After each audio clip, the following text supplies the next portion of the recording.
Mm.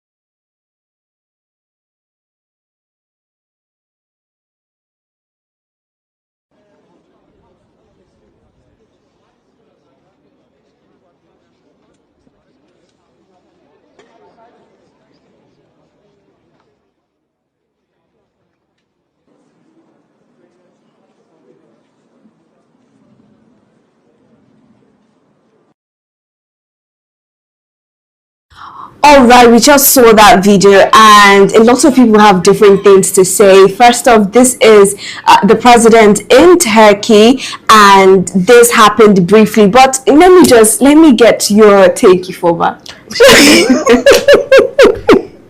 Charles, you saw the picture of the president of Turkey and the president. I mean, the difference is clear. But let it not be like we are trying to talk down on our president. I'll start with the clothes. Who gave him that clothes?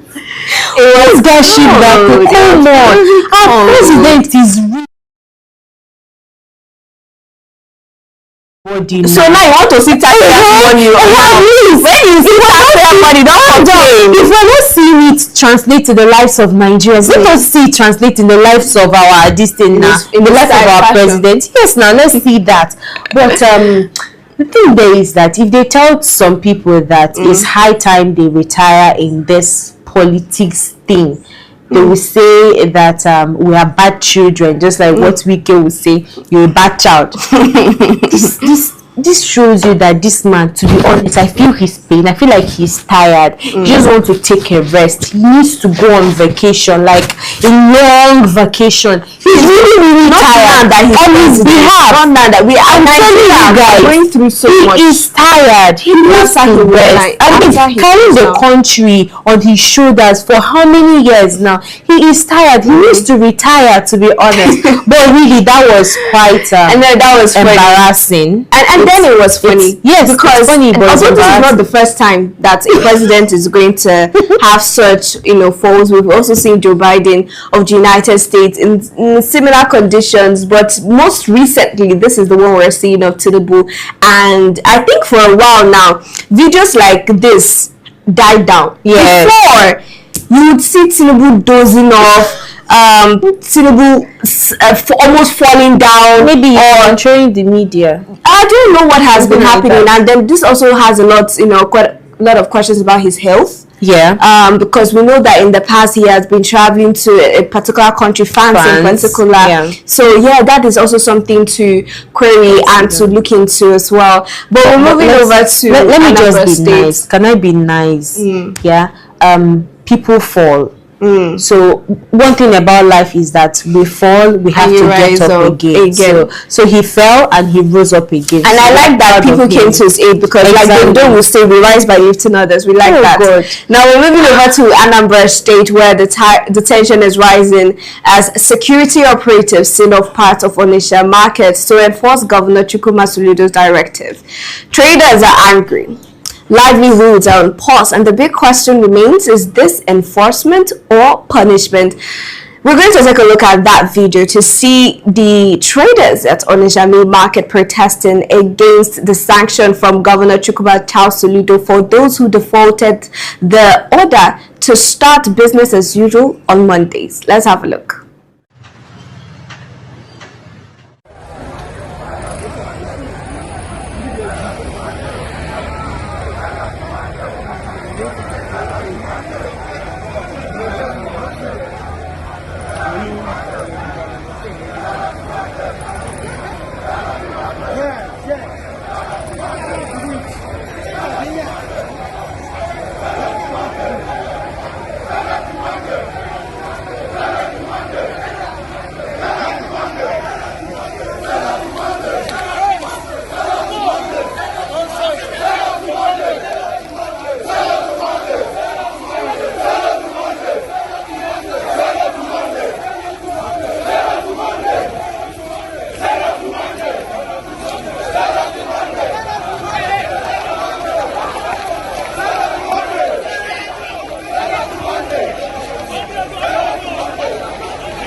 Nah, these people are serious. So these people are serious with that talk.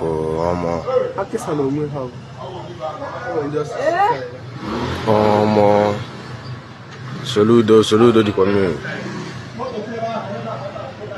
Saludo di comune. Saludo di comune.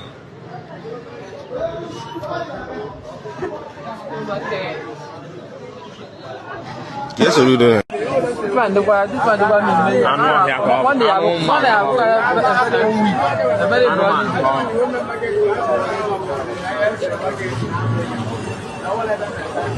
Okay, for the place, so even in it very tight. Then the mother and I says, didn't even motor and chanting a ton of back. Okay, from the police and our Walatan, police can go.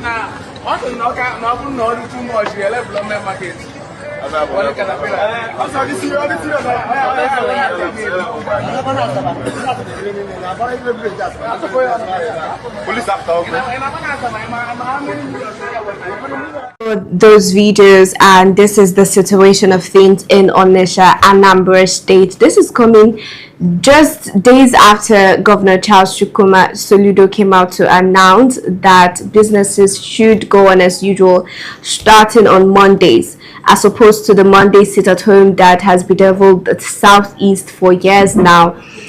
In that video that we saw the response to that statement and that order. The youths in Onitsha main market and the traders as well have come out to protest against that order because the governor has given a 1 week official stay at home since they violated the resumption of activities on Monday. Now we're seeing them reacting, protesting, chanting. There's so many videos online. There are even some where they're calling and chanting Nnamdi Kanu's name as another savior. So let me get your take. Okay, when we discussed this story, that should be in the morning and yesterday, I said that I would have appreciated it more if it was subtle. This policy is more subtle, like giving them 2 days prior notice or a 1 week prior notice before he goes ahead to shut the entire market. Now, the East, we know most definitely it's everybody there. They are carrying this whole IPOP thing. They take it too seriously. So when you want to come up with policies like this, there are ways you go about it so that it won't hurt a lot of people that feel like you're not feeling what they feel, the marginalization over the years, you're not feeling it. And I still mention the fact that yes, we understand that some people are hiding or shying away from going to work, using the sit at home as an excuse, but there are still people that still mean well. There are still people that have other reasons why they don't open on that Monday. There are lots of narratives that you get when you listen to this story. So I would have appreciated it more if the governor of Anambra State was more certain his approach. Now we are seeing now that the youth of Onitsha, who are said to be Raz, are now reacting. It's more like a counter protest to his policy. And like I would say right now, it's really going to be a long walk because a lot of people that are sitting at home are not sitting at home because they want to sit at home. They are sitting at home because they want to secure their lives. If the government cannot provide that enabling environment for their businesses to function, let them protect their lives and see that at least I have the ability to protect my life. So let me do that. Right. So, but if the governor of Anambra State is able to tighten security, just like he deployed security personnel now to the Onitsha market to shut it down, then maybe it can actually spur people to start coming out on Mondays for their activities. But I think this is actually too much and too blunt. All right, and then for my own take as well, I do agree that he did not give us much time, but I'm also of the opinion that because of how sensitive or how deep this sit-at-home and IPOP has eaten into the Southeast, Anambra also as well, in order for you to get any change, in order for you to achieve any change, I do still feel like you would need to use a stronger approach, a tougher approach. ever since this started, I've just been of the opinion of coming from the point of view of enforcement. It is something that Nigerian's government has lacked for a long time. When you say something and you don't follow through, we also have called on the government severally on the conversation here to enforce laws, to enforce policies, enforce rules. So now that he has come out to give out this particular order, which at the end of the day is going to be for the benefit of every other person. Now, the people who are protesting now,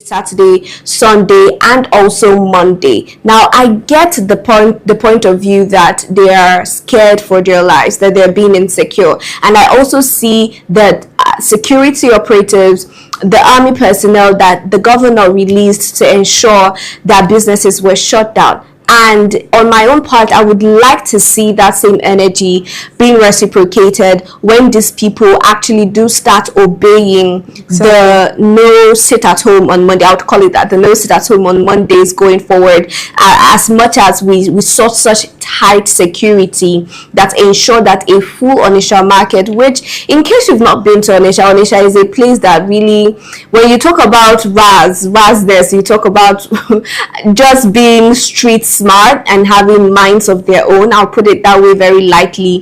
Onitsha market is one market like that, right? So in order for you to be able to completely shut down businesses in a market like that, it means you really used security operatives to do that bidding. Now, if they're going to obey that, I also think that the state government should double that security that they brought to ensure that businesses were shut down. But I'm also hoping to see that we achieve a sense of normalcy going forward when it concerns this no Monday sit at home, because it is not getting us the attention that we need. We are not sitting at home in Abuja, we are not sitting at home in Lagos. It is just in the southeast, and it is the southeasterners that are being affected by this. But still on the same conversation, we've seen the protests. What do you think, if you could predict or say anything as to what would be the state government's response to this protest? Do you think Soludo is going to come out and say he is going to lessen his punishment as to people who refuse to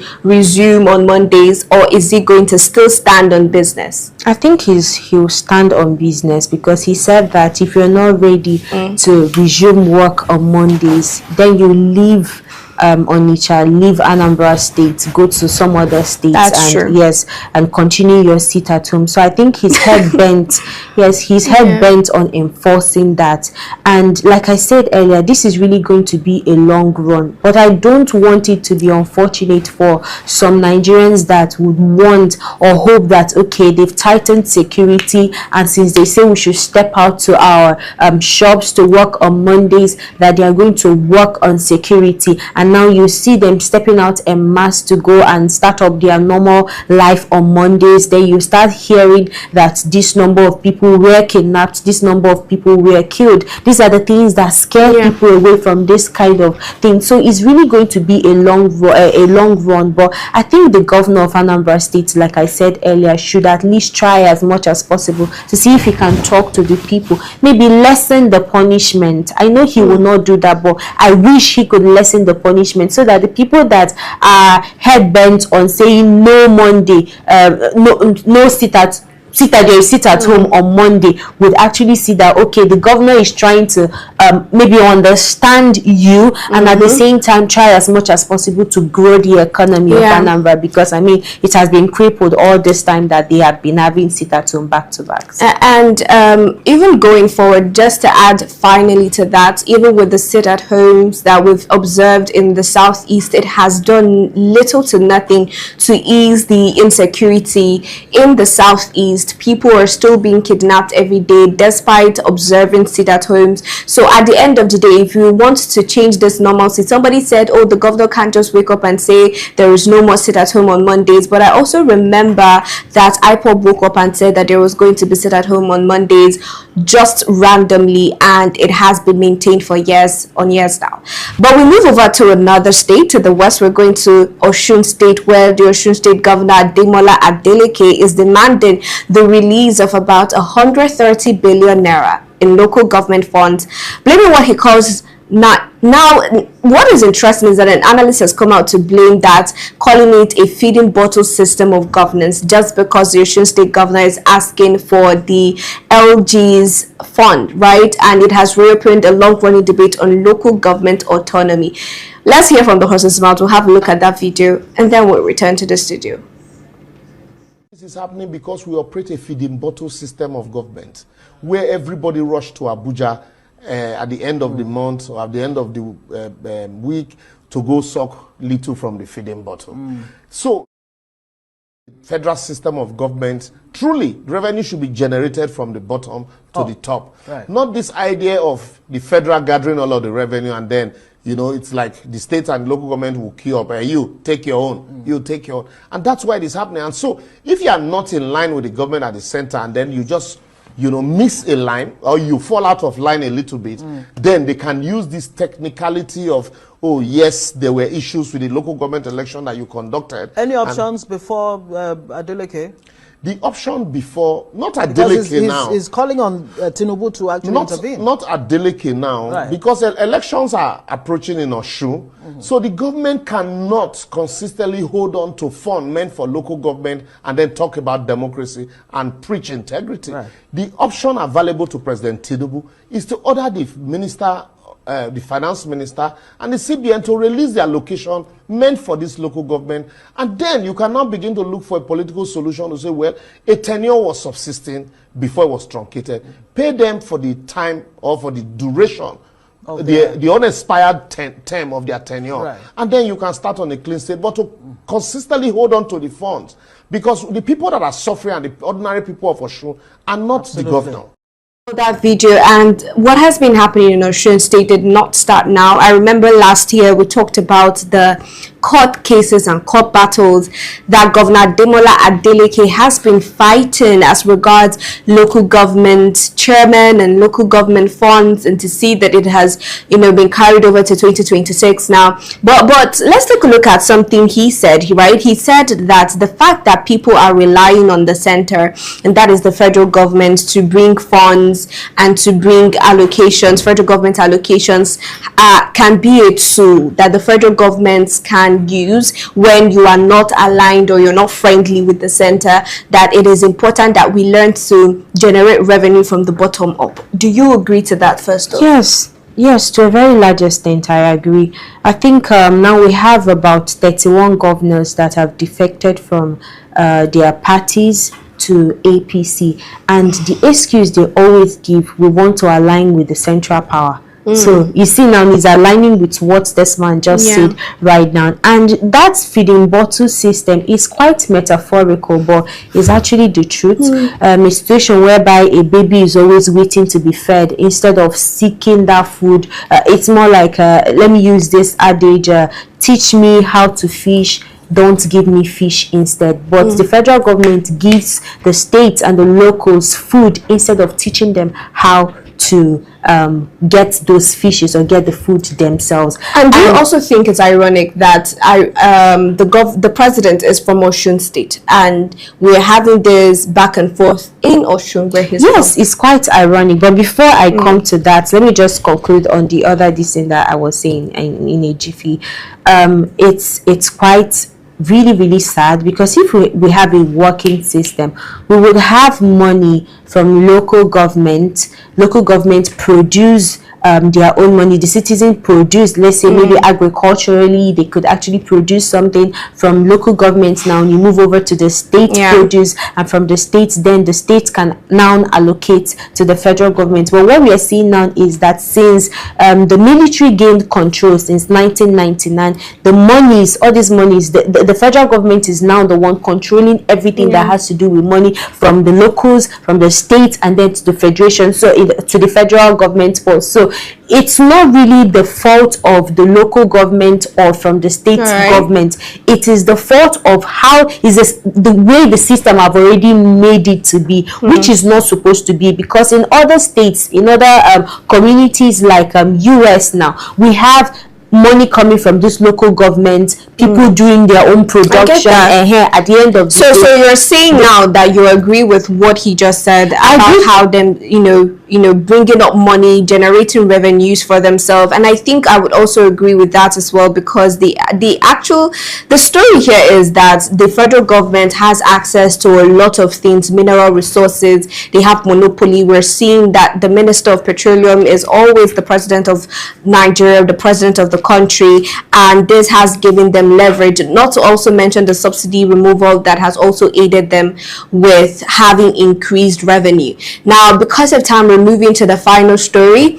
Ahead of 2027, the APC is pushing back against reports that Vice President Kashim Shettima may be dropped as President Tinubu's running mate. The party says nothing has changed, but politics rarely speaks this loudly without a reason. Now we're getting into it because we saw in the news earlier on, and we discussed it here on the show as well, where there were rumors and speculations of Kashim Shettima being dropped as the vice presidential candidate for the president ahead of 2027. And we also saw some probable candidates, right? We saw Christopher Musa and the likes that were being put into consideration. Now, the APC has come out to saying that that is not where they stand, that the president is still going to move with his Muslim ticket, but seeing the possibility that the international organizations, foreign countries have also shown the spotlight on the fact that for the first time in a while now, Nigeria is having a Muslim ticket, and the president's refusal to change that stance, do you think it's going to positively affect or negatively affect him come 2027? I think it doesn't matter. Some people will say that if the president want to win 2027 election, that without Nigerian votes that he will win it. So it doesn't matter whether it's going to affect him or whether it's going to benefit him. It doesn't count at all. Let me just put it like that. All right. And I also think personally, right, just to give my own opinion, with the president coming out to continue to stand on his Muslim ticket, this was something that really was suspicious when we first had the conversation, because I remember asking, he didn't have a problem with this in 2023. People still voted him with his Muslim ticket like they claimed, right? And now we're hearing of, we're hearing from the United States especially saying that the reason why Christian genocide has persisted and the reason why the federal government has done little or nothing or have been complacent with the killings of Christians in northern Nigeria is because we have a Muslim ticket, a Muslim vice president and president. And we all thought that from that statement, because of how Nigeria has reacted with the United States and Donald Trump saying certain things, that they really were going to put that into consideration to change the vice president for President Bola Ahmed Tinubu ahead of 2027. But I think if the president should still stand on his Muslim ticket, that stance is going to help him get a second tenure, because he's going to have more supporters from the north. We know the northerners are more of Muslim, they practice the Muslim religion, but globally, right, and on the international stage, that would really dampen his pedigree. And also when we talk about democracy and the fact that we are not a Muslim practicing nation, and we do not have equal representation in the topmost positions in Nigeria, when we have those sorts of conversations, I don't think the president will be able to chip in anything during those talks, because his stance, right, has already said enough about what is needed to be said. And as we close up on this conversation, finally, my last question is, as a result of this Muslim ticket, and as a result of President Bola Ahmed Tinubu still standing on business and the possible support he's going to get from the north and all of that, now let's talk about 2027. If he actually wins, which a lot of people think that he might win, if he actually wins with this Muslim ticket again, do you think that would destroy or put an end to the way we have done presidency, where the president is either a Muslim, the vice president a Christian? Do you think that would be a continuation of the Muslim ticket? That definitely, that would be a continuation. Like I said earlier, he does literally whatever he wants to do. Sure, a lot of states have been attacked by bandits. What did he do? He traveled. You understand? So he doesn't care about your opinion. He doesn't care what you have to say on anything that has to do with his policies and how he wants to go about enforcing it. So I'm asking if that would end or continue the Muslim tickets. Most definitely. I mean, and once he's done with his tenure, he'll still bring in his godson that will continue from the entire Muslim ticket. So that's what we are still going to see in 2027. And that is going to change the whole trajectory of how democracy has been practiced in Nigeria, and just the representation and the inclusion. And I think for me, this might cause an uproar in the sense that there are going to be certain communities that would feel left out, because if you look at it, this is what started off with IPOB and with them clamoring for Biafra, because they've been feeling left out all this while. So if the Christians continually feel as though that they're not part of the table where decisions are being made that would affect all of us, there might be an uproar sometime in the future, but who knows? I guess time will tell. But right now, it is time to end the conversation right here on Active Citizens Parliament. If you're watching for the first time, this is Active Citizens Parliament. We do this every single day, Mondays through Fridays. If you're yet to subscribe to our YouTube channel, please endeavor to do so right away, and follow us across all socials at Active Citizens. So we see you tomorrow. Do have a good evening.